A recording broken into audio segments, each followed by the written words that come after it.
Hey friends and family, wanted to share with you how I use my eggshells for fertilizing the garden. I have this blender.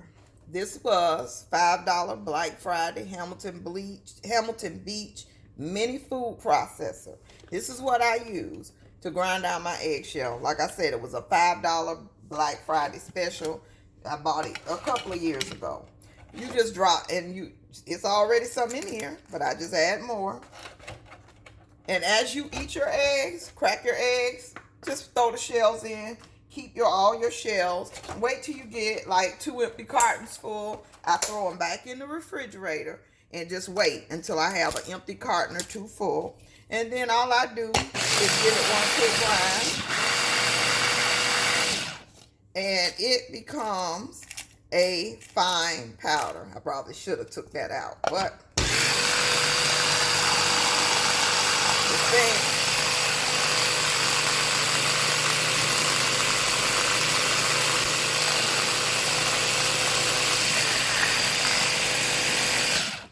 yeah, I should have emptied it, but that's me being lazy. Did not want to do all this over and over again.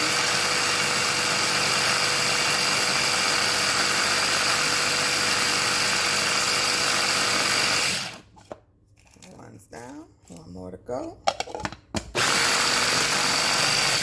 and it disappears.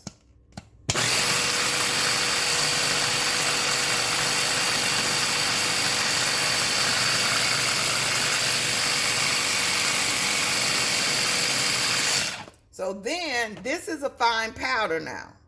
It breaks down a lot easier.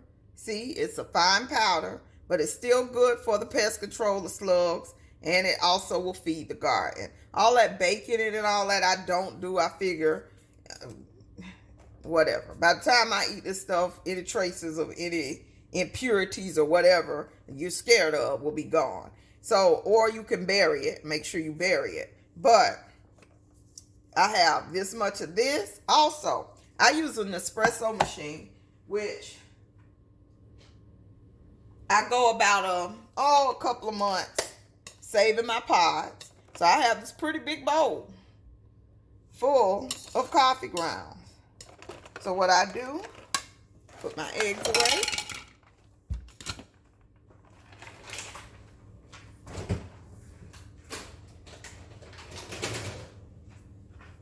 So this is about 3-4 dozen of eggshells.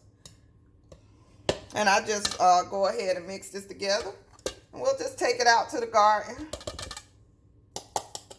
And I'm going to put it on my raised beds and in the buckets with tomatoes for sure. And go ahead and give it that extra feeding for this week. And then next week I'll come back with the 511. I try to give it something different every week, you know, or you know, modify it a little bit and not use 511 every single week, because that 1-in-1 is a little tedious. You're gonna need 5 and 20s and 20s on some stuff. So you really need to do your research, see what vegetables and fruits and everything need the more of whatever they need, and then go based on that. Like for the potatoes, I need a higher last number, so I did buy some 0022 from my local standard feed. So I'm gonna see, now it's a big bowl. I'm gonna mix the top portion because I'm gonna use this top half on my tomatoes. And then as I get lower, I'll go ahead and use straight coffee grounds on my root vegetables, my radishes, beets, carrots, and things of that nature. So I may take you out, show you what I do, but I don't have my cameraman today. But I did want to go ahead and share that with you. This is a cool thing. I'll try to link Amazon link below if you want to buy one and pay full price, but you can probably even go down to your local Dollar General and maybe catch one for 10 or 15 bucks. But you can also clean it and use it for everything else in the kitchen. So it's not just for eggs. So I hope you like this. Hopefully I'll be back to show you what I do with this. Thank you for watching so far. Stay tuned.